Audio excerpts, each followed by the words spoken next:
TV Web Manaim apresenta Conversas Bíblicas. Eu saúdo todos os que nos assistem e também nos ouvem com a paz do Senhor Jesus. E eu falei assistem e ouvem porque alguns estão nos ouvindo pela Rádio Manaim, outros estão nos assistindo pela TV Manaim ou pelo Facebook da Rádio Manaim ou ainda pelo canal da Igreja Cristã Maranata no YouTube. E nós saudamos todos vocês com a paz do Senhor Jesus. Nós estamos numa sequência dentro do programa Conversas Bíblicas. Aliás, Conversas Bíblicas, você já sabe, esse encontro semanal que nós temos às quintas-feiras, a partir do meio-dia, em torno do meio-dia, por todas essas plataformas. E é uma alegria para nós estarmos aqui, falando das coisas do Senhor e saber que você está aí assistindo e participando desse momento junto conosco. O programa Conversas Bíblicas, que é um programa que sempre aborda temas doutrinários, sempre tem um tema e sempre traz um convidado aqui para abordar esse tema. O tema que nós estamos abordando nessa sequência é a Carta de Judas. Você já leu a Carta de Judas? Você sabe qual o seu conteúdo, o que está escrito ali e, sobretudo, qual o conteúdo profético, a aplicação profética nas nossas vidas? É interessante você assistir a essa edição e eu recomendo assistir a edição anterior quando nós começamos a abordar este assunto, né, que é a Carta de Judas. E para tratar desse assunto, eu recebo hoje, está comigo aqui mais uma vez, o pastor Amadeu Loureiro. Pastor Amadeu, a paz do Senhor, seja bem-vindo. Pastor Josias. Muito bem. Nós vamos aqui para o texto base para o programa de hoje, que se encontra na Carta de Judas. É uma carta que tem um único capítulo, né? Então, às vezes a gente nem cita o número do capítulo, vai direto no versículo, que é o versículo número 4, e que diz assim: porque se introduziram alguns que já antes estavam escritos para esse mesmo juízo, homens ímpios, que convertem em dissolução a graça de Deus e negam a Deus, único dominador e Senhor nosso, Jesus Cristo. Pastor Amadeu, quando a gente abordou a Carta de Judas na semana passada, você nos trouxe esse entendimento de uma fé que precisava ser preservada, tanto naquele momento, naquele contexto da igreja primitiva, quando ela foi escrita, a carta foi escrita, quanto profeticamente para nós hoje, que quando nos aproximamos do arrebatamento, do momento do arrebatamento da igreja, e que essa fé precisa ser preservada. Ou alguns aspectos colocados, um deles foi que a fé foi dada aos santos, né, aos santos da igreja. No verso 1 da Carta de Judas, é interessante que depois que ele faz aquela introdução da carta, Judas, irmão de Tiago e tal, escreve aos chamados, queridos em Deus Pai e conservados por Jesus Cristo. Então, nós temos aqui, do texto que nós lemos, texto base, para esse primeiro verso, uma diferença. Você tem aqui os chamados, objeto da carta, alvo da carta, e temos ali no verso 4 aqueles que se introduziram e que estavam já escritos para o juízo, ímpios e tal. Como é que a gente pode diferenciar esses dois grupos? Bem, o início, o primeiro versículo, quando ele fala sobre os chamados, ele já entra de uma maneira...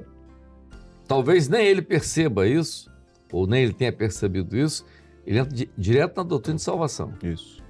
Né? Quando ele aborda os chamados e conservados. Então, ato e processo. Entendeu? Perfeitamente. Então, ele sem perceber, ele coloca já aquilo que nós abordamos com muita propriedade. Os chamados e os conservados. Então, Deus Pai, quer dizer, porque, né, Deus amou o mundo de tal maneira, né? Então os chamados. Então, esse é o início. Como que é conservados? Conservados não se deixa deteriorar, não se deixa estragar. Quando é que processo? Isso é um processo. Isso é santificação. Entendeu? Porque de que forma o homem ele pode se manter, né, santo diante do mundo que aí está? se o Espírito Santo continuar santificando, operando na sua vida.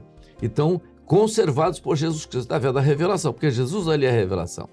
Então, ali, você logo no primeiro versículo, você já mostra logo uma doutrina básica de salvação, que é ato e processo.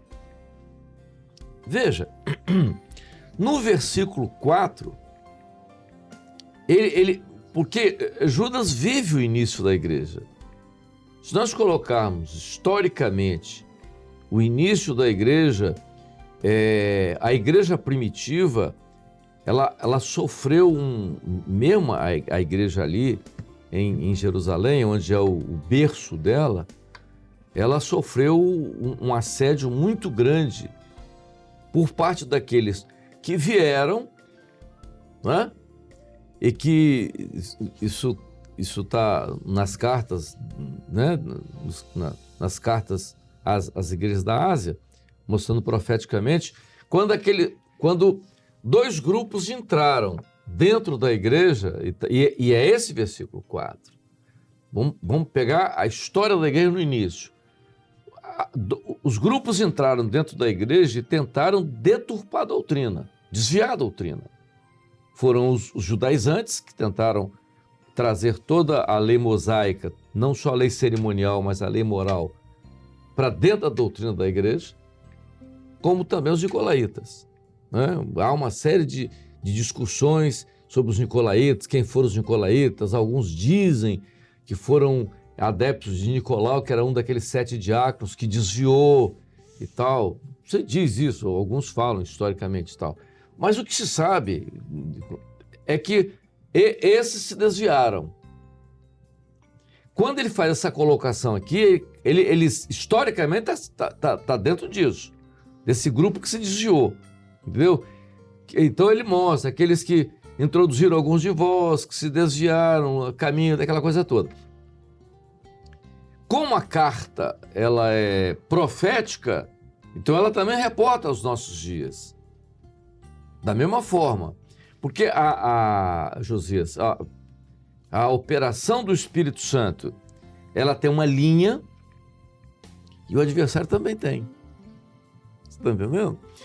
Quer dizer, a operação do adversário, ela continuou em todo o tempo da igreja. Ela tem ação. Então, essa ação que ele descreve aqui, historicamente na igreja primitiva, é que acontece hoje. A forma pode ser diferente, mas o objetivo é o mesmo, é desviar. Entendeu? Desviar da verdade, se introduzir, se desviará uma ação do adversário. Então, o que ele mostra exatamente... É interessante que nessas duas abordagens, eu digo duas na semana passada e hoje, que você faz, o que nós estamos vendo é que há um alerta à igreja para preservar a fé viva diante de duas ações diferentes. Uma externa, de perseguição, arenas, de morte, e outra interna. Quer dizer, são pessoas que se introduziram no meio de vós. A igreja precisa estar atenta para não perder esta fé que foi dada aos santos diante dessas duas batalhas as quais a igreja enfrenta, não é isso? Porque, na verdade, o versículo 4 da carta de Judas é muito mais para nós do que para eles lá. Apesar de fazer... Olha só, é muito interessante a palavra, porque os homens que Deus usou para que eles falassem de coisas que eles não avaliaram, nem entenderam o tempo que eles estavam falando. Talvez na cabeça de Judas ele estivesse falando para aquele primeiro século, aqueles 30 anos após a partida de Jesus ali, entendeu? Ele nem imaginou como isso seria, uma repercussão disso ao longo dos anos e da vida da igreja. Então ele faz uma colocação, porque aqui ele cita, claro, que esse tipo de problema na igreja primitiva existiu. Aconteceu isso no início da igreja, aquela batalha que a igreja primitiva, que o resultado foi o Concílio de Jerusalém no capítulo 15 de Atos, no ano 54, 55, sei lá, entendeu? É possível que ele esteja mencionando isso, desses que entraram e que desviaram e tal. Mas ele não imaginou que isso cairia no nosso tempo. Profeticamente estava apontando para a realidade da igreja hoje. No nosso tempo, a igreja hoje, dos desvios, porque a situação é mesmo. Só que hoje, Josias, a ação do adversário é na mente, quer dizer, ele atua hoje para desviar o homem, agindo na mente do homem. Então, é por isso que ele mostra aqui, entendeu? Negam a Deus, o único dominador. Quer dizer, a razão domina o homem. Quando a razão domina o homem, ela anula a revelação. Entendeu? O homem... Porque você tem duas coisas. Você tem revelação e razão. Elas não podem caminhar juntos. Porque se você tem revelação e você faz a razão e junto com a razão vai anular a revelação. Entendeu? Não sei se eu fui claro. Sim. O que aconteceu? Isso aconteceu muito nos movimentos pentecostais. Houve uma linha onde Deus revelou aqui, chegou aqui, houve um desvio. Por quê? Porque desviou da revelação. Entendeu? Aí você anulou tudo o que era o projeto inicial. Esse é o grande perigo. Mas você sabe qual o perigo disso? Qual o perigo disso? O que está muito claro aqui é o seguinte: quando é que Deus domina? Vamos lá. Paulo, ele não cria. Uma vez nós nos Estados Unidos e alguns pastores conversaram conosco e disseram que nós somos adeptos às doutrinas paulinas. Paulo não criou doutrina alguma. Isso é de um erro assim, contumaz, né? Paulo, o que Paulo fez? Paulo descreve uma doutrina que estava estabelecida, poxa. Ele descreve, Deus o leva a entender o projeto. O projeto já está estabelecido. Não, ele não cria o batismo com o Espírito Santo, ele descreve o que acontecia na igreja primitiva. Ele não cria dons espirituais, ele descreve a operação do Espírito Santo na vida da igreja. Então, ele resume, inclusive, isso quando ele diz assim, porque o que eu recebi do Senhor é o que também vos ensinei. Exato. E ele fala isso quando na ceia. Por quê? Por que ele está falando na ceia? Porque ele está falando de corpo e sangue. Quando ele fala de corpo, e ele diz que a igreja tem que funcionar como corpo, quando a igreja funciona como corpo, o Espírito opera nela, porque o corpo humano, para ficar vivo, vai ter que estar com o sangue circulando, senão você tem morte cerebral. Então, se o Espírito opera nesse corpo que é a igreja, Cristo é cabeça. Então, se o Espírito não opera, Cristo não é mais cabeça, aí entra a razão, entra isso aqui. Então, Cristo não é mais cabeça, então desapareceu. Então, entrou razão, então Cristo não é mais cabeça. É o que acontece aqui. Alguns entraram e desviaram, negaram o quê? Negaram Deus como dominador. Então, Cristo não é mais cabeça, pronto. Esse é o grande problema hoje do cristianismo, entendeu? Ele entrou por esse lado. O Espírito Santo não domina. Porque, ô Josias, o homem é um ser inteligente. Você vai negar isso? Não. A ciência está aí para explicar, poxa, coisa impressionante aquilo. Então o homem acha que ele pode questionar Deus pela sua razão. Ele desenvolveu tanto, ele é tão inteligente, ele é capaz de tantas coisas. Mas veja, a ciência, ela veio para explicar o objeto de estudo. A ciência não veio primeiro. Quem veio primeiro foi o objeto de estudo. A ciência veio para explicar aquilo que já existia. Então, o homem, às vezes, quer explicar aquilo que já está estabelecido. Ele se perde nisso, poxa. Esse é o grande problema hoje do cristianismo, entendeu? Do desvio da fé, de tudo isso. Isso aqui, ó. Cristo não é mais cabeça, Deus não governa. Então ele mostra claramente aqui, nega a Deus, a graça de Deus e Deus como único dominador. Deus não domina, Jesus não é mais cabeça. Pronto. E essa relação entre... Você já disse que a razão anula a fé. Por que nós precisamos, para agradar a Deus, anular a razão e viver de fé? Tem um texto da palavra que diz, né? Sem fé É impossível agradar a é Deus. impossível agradar a Deus.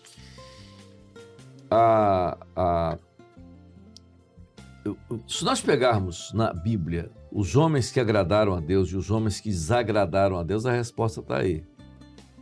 Entendeu? Em todos os tempos, os homens que agradaram a Deus e os homens que desagradaram a Deus. E os homens agradaram a Deus em quais momentos? Vamos pegar Gideão. Varão valoroso, o Senhor é contigo. Mas como que o Senhor é comigo? A minha colheita é a menor e eu sou o mais novo lá de casa. Vai nessa tua força. Então, por quê? Havia uma característica de Gideão daquilo que era... Ele tinha uma linha profética e aquilo agradava a Deus. A mesma coisa aconteceu com Davi. Por exemplo, Davi foge a tudo aquilo que era o costume do Velho Testamento. Qual era o costume do povo? O primogênito. Jesus era o oitavo. Davi era o oitavo filho, poxa. Não tinha nada a ver. Então vamos lá. Quando ele morre, quem tinha que ser quem estava no lugar da primogenitura, o vivo, o mais velho vivo, era Adonias, não era Salomão. Então, você está entendendo? Então, Deus mexe com isso dentro daquilo que é profético. Ele não tem compromisso com o homem, com a razão do homem. Isso é muito claro na Bíblia, entendeu? Então, você vê aqui exatamente isso. Então, como ele conduz isso, né, na vida da igreja hoje. Glória a Deus, porque o Senhor é o cabeça da igreja, né? E como cabeça, nós ouvimos a sua voz, a sua direção e vivemos conforme a sua palavra. Completando aquilo que eu disse, o homem é um ser inteligente, entendeu? Então ele acha que ele pode adaptar o projeto de Deus ao projeto dele. Isso é complicado, entendeu? E ele se perde exatamente nisso. Amém. Bom, chegou por hoje, né, por causa do nosso tempo, e a gente então continua na semana que vem? Amém. Vamos continuar. Obrigado, Amadeu. Paz, Senhor. Paz, a paz. Muito bem. A gente está então chegando ao final de mais uma edição do programa Conversas Bíblicas, transmitido pela Rádio Manaim. Você pode nos ouvir pela Rádio Manaim ou nos assistir pela TV Manaim, pelo Facebook da Rádio Manaim ou pelo canal da Igreja Cristã Maranata no YouTube. E já fica duas coisas aqui. Primeiro, a recomendação, que eu já falei, de você assistir a edição anterior, quando nós começamos nesse tema, e o convite para que você esteja conosco na próxima quinta-feira, se Deus quiser, estaremos juntos a partir do meio-dia nesses canais que eu acabei de citar aqui, tá bom?